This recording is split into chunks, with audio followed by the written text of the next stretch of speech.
السلام علیکم ورحمۃ اللہ وبرکاتہ۔ الحمدللہ رب العالمین والصلاۃ والسلام علی سید المرسلین، اما بعد فاعوذ باللہ من الشیطان الرجیم، بسم اللہ الرحمن الرحیم۔ ولا تهنوا ولا تحزنوا وانتم الاعلون ان كنتم مؤمنین، صدق اللہ العلی العظیم وصدق رسولہ النبی الامین المکین الکریم، ونحن على ذلك لمن الشاهدين والشاكرين والحمد لله رب العالمين۔ اے بچوں خاموش ہو جاؤ، آج بھی ہو جو ابراہیم سیما پیدا،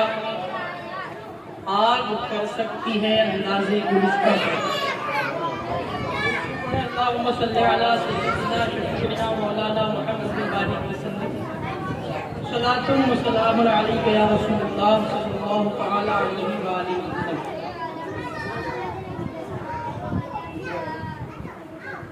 پیارے بچوں اور ساتھیوں، آج ہم اور آپ جس وطن عزیز کے اندر امن و شانتی اور خوشحالی کے ساتھ رہ رہے ہیں،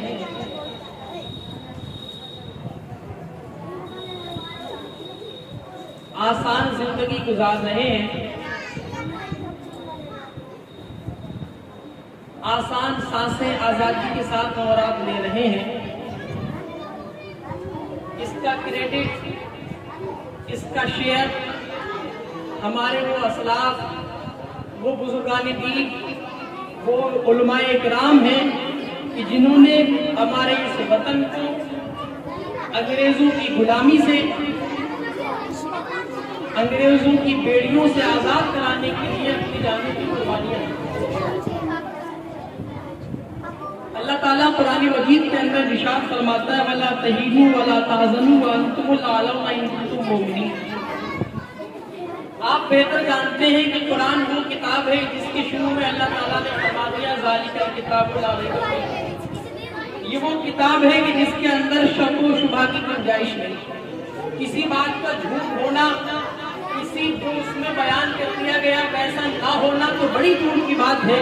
رب کعبہ پہلے ہی اسٹارٹنگ میں ہی شروعات میں بتا دے رہا ہے کہ یہ وہ کتاب ہے جس کے اندر شک و شبہ کی گنجائش نہیں، تبدیلی ہونا تو بڑی دور کی بات ہے، شک و شبہ کی گنجائش نہیں۔ اسی قرآن مجید میں اللہ تعالیٰ اپنے بندوں سے وعدہ کر رہا ہے وَلَا تَهِنُوا وَلَا تَحْزَنُوا وَأَنْتُمُ الْأَعْلَوْنَ إِن كُنتُم مُؤْمِنِينَ۔ اے مومنو، اے مجھے اپنا خدا ماننے والوں، رسول کائن میرے محبوب محمد مصطفیٰ صلی اللہ تعالی علیہ وسلم کا کلمہ پڑھنے والوں، تمہیں کسی سے خائف ہونے کی ضرورت نہیں ہے، تمہیں کسی سے گھبرانے کی ضرورت نہیں ہے، کوئی تمہارا بال بھی بیکا نہیں کر سکتا ہے بشرط یہ کہ اگر تم مومن۔ اللہ تعالیٰ نے یہ اپنے بندوں سے وعدہ کیا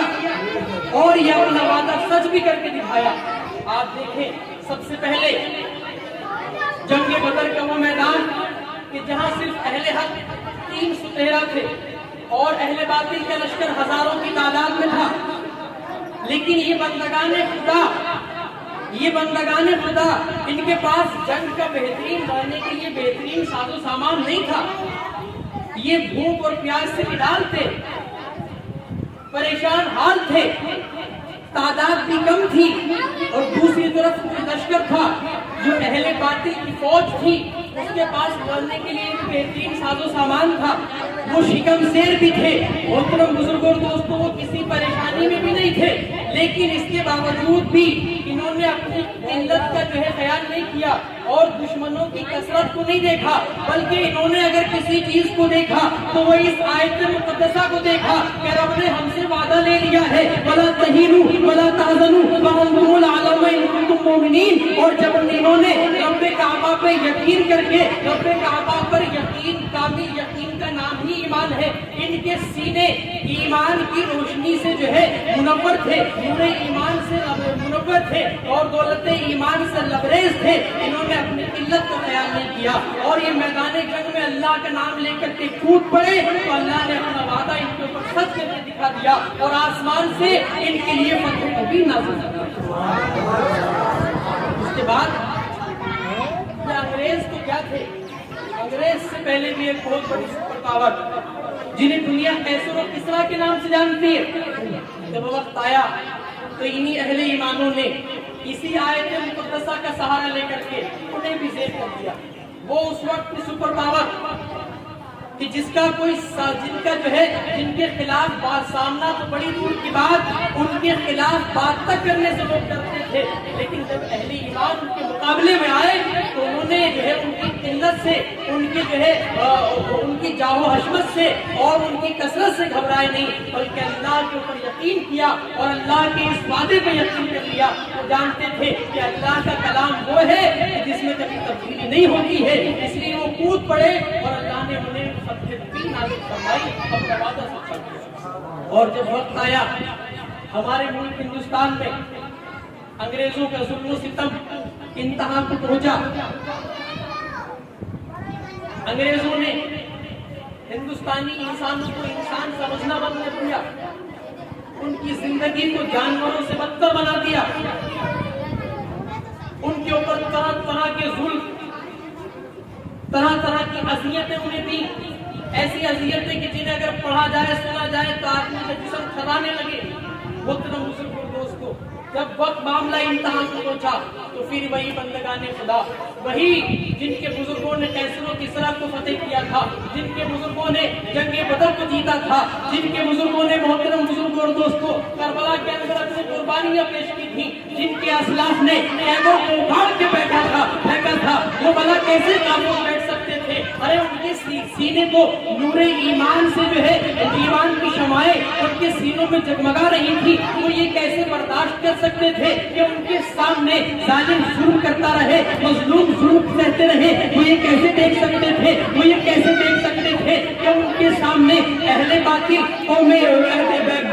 انسانوں کے اوپر ظلم کرتے رہے، انسانوں کو جو ہے جانوروں سے ان کا بدتر حال بنا دے؟ محترم بزرگوں اور دوستو، یہ ایمان والے تھے، جہاں یہ اللہ رب العزت کے کلام مجید کی تمام باتوں پر یقین رکھنے والے تھے، وہی انہوں نے مصطفیٰ جان رحمت کی حدیثوں کو بھی پڑھا تھا اور یہ جانتے تھے کہ ان کے محبوب نے فرمایا ہے کہ تم میں سے اگر کوئی کہیں کسی برائی کو ہوتا ہوا دیکھے تو اسے اپنے ہاتھ سے روک دے، اگر وہ اپنے ہاتھ سے روکنے کی اس برائی کو استطاعت نہ رکھتا ہو وہ اپنی زبان سے روکنے کی کوشش کرے، اور اگر وہ اپنی زبان سے بھی اس برائی کو ختم کرنے کی اس کے اندر استطاعت نہ ہو، وہ اسے اپنے دل سے برا جانے کہ یہ جو کام ہو رہا ہے یہ برا ہے۔ لیکن محترم بزرگوں دوستو، آگے مصطفیٰ جان رحمت فرماتے ہیں کہ دل سے برا جاننا یہ ایمان کا سب سے کمزور حصہ ہے، اور یہ جو بزرگ تھے یہ کمزور ایمان والے نہیں تھے بلکہ یہ پرزور ایمان والے تھے۔ انہوں نے سب سے جو پہلے میرے نبی نے بات فرمائی تھی کہ جب برائی کو ہوتا دیکھو وہ اپنے ہاتھ سے روک دو، انہوں نے اسی پر عمل کیا اور اپنے ہاتھ سے محترم بزرگوں دوستو انگریزوں سے جنگ لڑی اور بہرحال انگریزوں کو اس دیش کو چھوڑ کر کے بھاگ لگا۔ یہ تو اس ملک کی آزادی میں اگر سب سے بڑا کسی کا ہاتھ ہے، اس کا کریڈٹ اور اس کا شیئر سب سے زیادہ کسی کو جاتا ہے تو وہ بالخصوص علماء اکرام اور مسلم عوام ہے۔ اگر یہ علماء اکرام مسلمانوں کے دلوں میں جذبہ حریت کو بیدار نہ کرتے، اگر یہ علماء اکرام، اگر یہ ہمارے مشائخ نے اعظام نے لوگوں کے اندر، لوگوں کے سینوں میں جذبہ حریت کو پروان نہ چڑھایا ہوتا تو شاید آج بھی ہمارا یہ بھارت انگریزوں کی غلامی سے آزاد نہیں ہوتا۔ آپ تاریخ کو اٹھا کر کے دیکھیے تو آپ کو دیکھنے کو ملے گا جہاں آپ ایک طرف علماء اکرام اور مسلم عوام کے دردناک اور کربناک حالات آپ دیکھیں گے، وہیں دوسری طرف آپ کو خاک و خون میں سنی ہوئی لپٹی ہوئی علماء اکرام اور مسلم عوام کی لاشیں نظر آئیں گی۔ محترم بزرگوں دوستو، جب آپ تاریخ کو اٹھائیں گے آپ دیکھیں گے کہ جہاں ایک طرف مجاہدین اسلام کے بلبلے ہیں وہیں دوسری طرف آپ پائیں گے یہ وطن سے بے لوث محبت کی نقوش بھی موجود ہے، جہاں ایک طرف دیکھیں گے آزادی کا نعرہ لگانے والے محب وطن سراج الدولہ کو پائیں گے، تو دوسری طرف حریت کا جو ہے اب ہندوستان کی آزادی کے لیے اپنا جان و مال دھن دولت قربان کرنے والے شیر میسور ٹیپو سلطان کو پائیں گے، جہاں ایک طرف اس وطن کی آزادی میں آپ مولانا ابوالکلام آزاد کی حکمت عملی کو دیکھیں گے، تو آپ کو دوسری طرف مولانا محمد علی جوہر کے افکار و نظریات نظر آئیں گے۔ یہ وہی محمد علی جوہر ہیں کہ جنہوں نے کہا تھا دور حیات آئے گا قاتل قضا کے بعد ہے ابتدا ہماری تیری انتہا کے بعد، اور مرگ حسین اصل میں مرگ یزید ہے، اسلام زندہ ہوتا ہے۔ ہمارے بزرگوں نے اس دیش کو آزاد کرانے میں بڑا اہم سب سے اہم کردار اگر کسی نے ادا کیا تو وہ ہمارے بزرگ اور علماء اکرام ہی تھے، جنہوں نے اس دیش کو انگریزوں کی چنگل سے آزاد کرایا۔ بزرگ اور دوستو، آپ دیکھیں علامہ فضل حق خیرآبادی کو کون نہیں جانتا، یہ وہی مرد مجاہد ہیں کہ جنہوں نے سب سے پہلے انگریزوں کے خلاف فتوی جہاد صادر کیا تھا، یہ وہی مرد قلندر ہے کہ جس نے دہلی کی جامع مسجد میں انگریزوں کے خلاف تقریر کی، فتوی جہاد صادر کر دیا، اور آپ کے فتوے سے وہ انقلاب آیا بھارت کے اندر کہ لاکھوں کی تعداد میں علماء اور مسلم عوام اپنے سروں کی قربانیاں دینے کے لیے بغیر کسی شرط کے تیار ہو گئے۔ اگر شرط تھی تو یہ کہ ان کا ملک جو ہے فرنگیوں کے چنگل سے آزاد ہو جائے، اگر وہ چاہتے تھے، اگر وہ اپنا دھن دولت قربان کرنا چاہتے تھے تو ان کا مقصد صرف یہ تھا کہ ہماری آنے والی نسلیں غلامی میں نہ جیے بلکہ اس ملک میں آزاد سانسیں لیتی رہے، اور یہی ہوا کہ اس کے بعد آپ کے فتوے سے وہ انقلاب آیا۔ کہ جب اہل ایمان علماء اکرام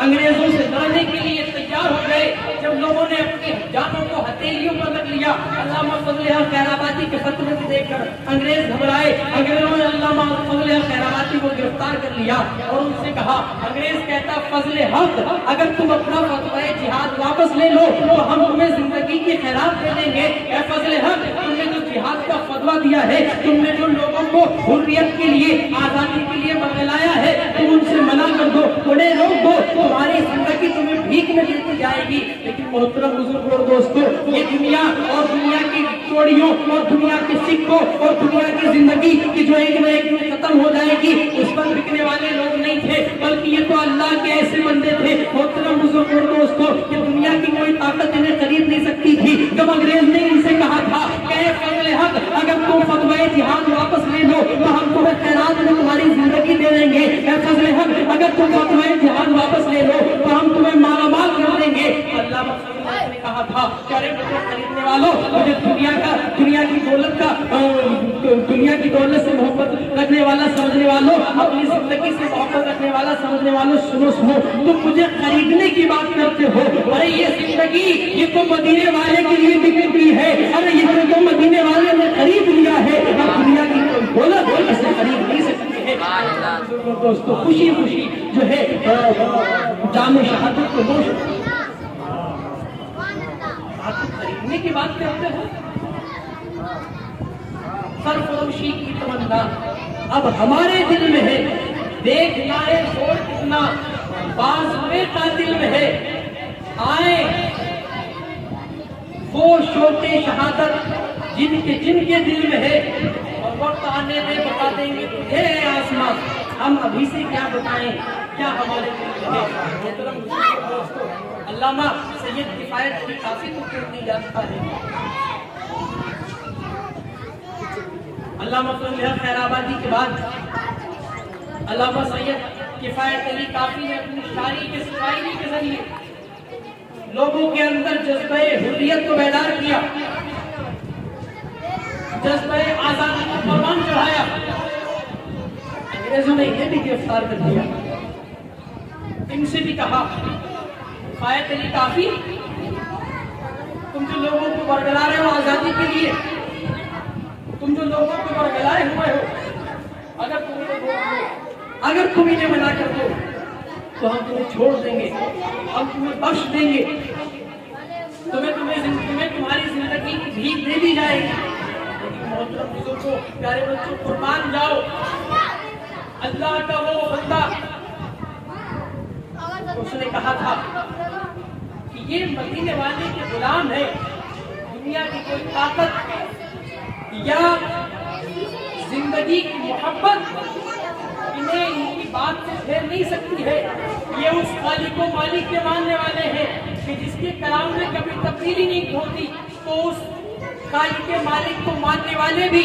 ایسے حوصلے اور اپنی ایسی بات رکھتے ہیں کہ ایک دفعہ جو کہہ دیا اس سے کبھی پھرتے نہیں ہیں۔ اور تو بزرگوں دوستو یہ بھی نہیں بدلے، انگریزوں نے بہت دکھایا، بہرحال ان کو گرفتار کرنے کے لیے تختہ دار کی طرف لے جانے لگا، پھانسی دینے کے لیے لے جانے لگا۔ بزرگوں کی تاریخ گواہ ہے کہ ان کے چہرے پر غم و علام کی بلکہ یہ خوشی خوشی تختہ دار کی جانب بڑھ رہے تھے اور کہتے چلے جا رہے تھے، محترم بزرگوں دوستو کوئی گل باقی رہے گا نہ، چمن رہ جائے گا پر رسول اللہ کا دین حسن رہ جائے گا۔ اور انہوں نے بھی خوشی خوشی پھانسی کے پھندے کو قبول کیا۔ اسی طرح بہت سارے علماء کرام اور مسلم عوام ہے جنہوں نے اس ملک کی آزادی کے لیے اپنی جانوں کی قربانیاں دی۔ اس کے بعد یہ ملک انگریزوں کی چنگل سے آزاد ہوا، انگریزوں کو اس دیش کو چھوڑ کر کے بھاگنا پڑا، اور انہی کی بدولت ہے کہ آج اس کے اندر آسان اور آزاد سانسیں لے رہے ہیں۔ اللہ تعالیٰ ہم سب کی بے حساب مغفرت فرمائے۔ اور دوستوں ایک آخری بات بتانا چاہتا ہوں، وہ کہتے ہیں کہ اہل مدارس نے کیا کیا ہے،